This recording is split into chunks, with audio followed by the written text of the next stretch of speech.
السلام علیکم ورحمۃ اللہ وبرکاتہ۔ تجوید القرآن کلاس میں آپ کا خیر مقدم ہے۔ آج کا ہمارا سبق ہے سبق نمبر 20، پارہ نمبر 3، سورہ آل عمران، آیت نمبر 72۔ سبق کا آغاز کرتے ہیں۔ اعوذ باللہ من الشیطان الرجیم، بسم اللہ الرحمن الرحیم۔ وقالت طائفتم، یہ وقا جو ہے ہم نے اس کو پر کر کے پڑھنا ہے کیونکہ یہ موٹا قاف ہے۔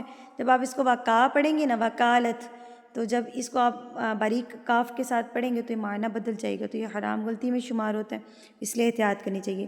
وقا، قاف الف قا، وقالت طائفتم۔ اب یہاں پر میں نے پچھلے سبق میں بتایا تھا کہ یہاں پر اسٹوڈنٹ کیا کرتے ہیں کہ جزم والے حرف کو بھی پڑھے ہوتے ہیں اور تشدید والے حرف کو بھی پڑھے ہوتے ہیں۔ جزم کس کو کہتے ہیں؟ اس والی علامت کو۔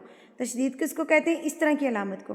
تو جب یہ دونوں علامات آپ کے پاس اکٹھی آ جائیں تو آپ نے جزم والے حرف کو نہیں پڑھنا، آپ نے صرف تشدید والے حرف کو پڑھنا ہے، یعنی کہ آپ نے اسلام کو ڈائریکٹ جا کے تو سے ملانا ہے، تا نہیں پڑھا جائے گا۔ وقالت کے اوپر بڑی مد، مد متصل جس کو بڑی مد کہتے ہیں، اور اس کی پہچان ہمیں ہوگی اس حمزہ سے۔ اگر اسی کلمے میں آپ کو یہ والا حمزہ بھی دکھ جائے، یعنی کہ اس مد کے بعد آپ کو یہ والا حمزہ بھی دکھ جائے، تو اس کا مطلب ہے کہ یہ بڑی مد ہے، مد متصل۔ اس کو آپ نے 4 حرکات کے برابر کھینچ کے یعنی کہ لمبا کر کے پڑھنا ہوتا ہے۔ 4 حرکات کیسے کاؤنٹ ہوں گی؟ اپنے ہاتھ کی 4 انگلیوں کو بند کر لیجئے اور اس کو کھولنے میں جتنا آپ کو ٹائم لگے گا اتنا ٹائم اپنے طا کو کھینچ کے یعنی کہ لمبا کر کے پڑھنا ہے۔ وَقَالَتْ طَائِفَةٌ، اب میم مشدد کس کو کہتے ہیں؟ تشدید، اور تشدید جس حرف کے اوپر ہوگی وہ مشدد بن جائے گا۔ اب تشدید میم کے اوپر ہے تو یہ میم مشدد بن گیا، تو میم مشدد پر غنہ کیا جاتا ہے، اس کو ناک میں آواز کو لے کر جایا جاتا ہے۔ وَقَالَتْ طَائِفَةٌ مِّنْ أَهْلِ الْكِتَابِ، تا کے اوپر کھڑی زبر، اور کھڑی زبر کو ہم نے ایک حرکت کے برابر کاؤنٹ کر کے لمبا کر کے کھینچ کے پڑھنا ہوتا ہے۔ میں نے حرکات کیسے بتائی ہیں کاؤنٹ کرنا؟ ایک حرکت ہے تو اپنی ہاتھ کی ایک انگلی کو بند کر لیجیے اور اس کو کھولنے میں جتنا ٹائم لگے گا اتنا ٹائم آپ نے تا کھڑی زبر تا کو کھینچ کے پڑھنا ہے۔ کتابی آمینو بالذی، یہاں پر جو آپ کو مد نظر آ رہی ہے یہ چھوٹی مد ہے، مد منفصل، نون سے منفصل، اس کی پہچان ہوئی ہے ہمیں اس حمزہ سے، یعنی کہ وہ الف جس کے اوپر زبر زیر پیش ہو وہ الف نہیں رہتا، وہ حمزہ بن جاتا ہے۔ تو یہ والا حمزہ جب آ جائے گا تو یہ کیا ہے؟ مد منفصل، یعنی کہ چھوٹی مد ہوگی یہ والی، اور اس کو آپ نے کتنا کھینچ کے پڑھنا ہے؟ 3 حرکات کے برابر۔ 3 حرکات کاؤنٹ کیسے ہوں گی؟ اپنے ہاتھ کی 3 انگلیوں کو بند کر لیجئے اور اس کو کھولنے میں آپ کو جتنا ٹائم لگے گا اتنا ٹائم آپ نے زی کو کھینچ کے پڑھنا ہے۔ بالذی انزل علی الذین آمنوا وجہ النہار۔ پچھلے سبق میں نے بتایا تھا کہ با کے اوپر جب اس طرح کی جزم کا نشان آ جائے گا تو آپ نے با کو قلقلہ کر کے یعنی کہ ہلا کے تھرتھراہٹ سے پڑھنا ہے۔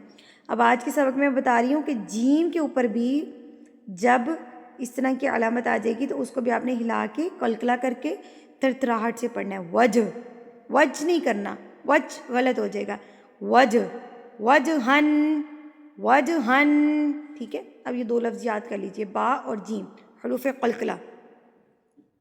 وجہ النہار وَاکْفُرُوا آخِرَہُ لَعَلَّهُمْ يَرْجِعُونَ۔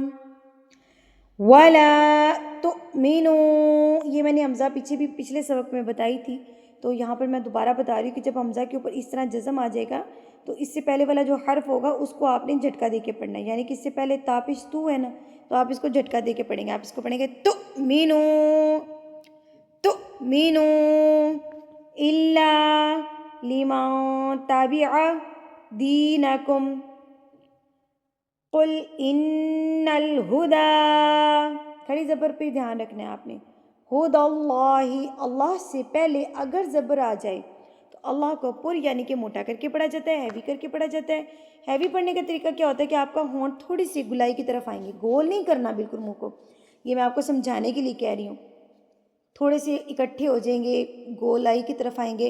ہد اللہ داللہ ان یؤتا احد مثل ما اوتیتم او یحاجوکم.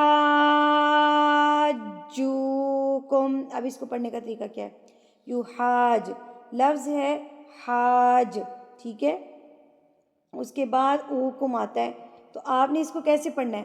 یحاج حاج پھر جو پھر کم، یحاجوکم حاجوکم. جب آپ نے ہا کو جیم پہ رکھنا ہے تو تھوڑا مضبوطی کے ساتھ رکھنا ہے. یحاجوکم عند ربکم. را کے اوپر جب زبر آ جاتی ہے تو را ہیوی یعنی کہ پر پڑا جاتا ہے. پر پڑھنے کا طریقہ میں بتا چکی ہوں کہ ہونٹوں کو تھوڑا سا گلائی کی طرف لے کے آئیں گے، گول نہیں کرنا لیکن تھوڑا سا پاؤٹ شیپ میں لے کے آئیں گے، یعنی کہ گولائی میں آپ اس کو ہونٹوں کو لے کے آئیں گے تو را کی ادائیگی ہوگی. ربکم قل ان الفضل بید اللہ. اللہ سے پہلے جب زیر آتی ہے تو اللہ باریک پڑھا جاتا ہے. دلہ یہاں پر عموماً مسٹیک کیا کرتے ہیں؟ دل اللہ ہی پڑھے ہوتے ہیں. جو بگنرز ہیں جن کو بھی قرآن یا تجوید کے بارے میں جو نہیں جانتے وہ اس کو دل اللہ ہی پڑھے ہوتے ہیں نا. تو دل اللہ ہی غلط ہے، دل اللہ بالکل اسمائل کے ساتھ پڑھنا ہے. دل اللہ دل اللہ. یؤتیہ یہاں پر بھی جھٹکا آپ دیں گے. یؤتیہ من یشاء واللہ واسع علیم. یختص تسو صاد کے اوپر تشدید ہے تو مضبوطی سے آپ اس کو پڑھیں گے. یختص برحمتہ من یشاء. اب پیچھے یہ والا آپ کے سوال آیا ہوگا کہ اس حمزہ کو آپ کیوں نہیں پڑھیں. دیکھیں اس طوا پہ جب آپ نے رکنا ہے نا تو یہ پیش جزم میں تبدیل ہو جائے گی. تو جب جزم میں تبدیل ہو جائے گی تو حمزہ کو کیسے پڑھنا تھا؟ جھٹکا دے کے. ہلکا سے جھٹکا آئے گا. یشاء ایسے. واللہ ذو الفضل العظیم. آج کا ہمارا سبق مکمل ہوا. آیت نمبر جو ہے ہماری 74 تک الحمدللہ سے ہمارا سبق مکمل ہوا. اگلے سبق تک کے لیے مجھے اجازت دیجیے. وآخر دعوانا ان الحمدللہ رب العالمین.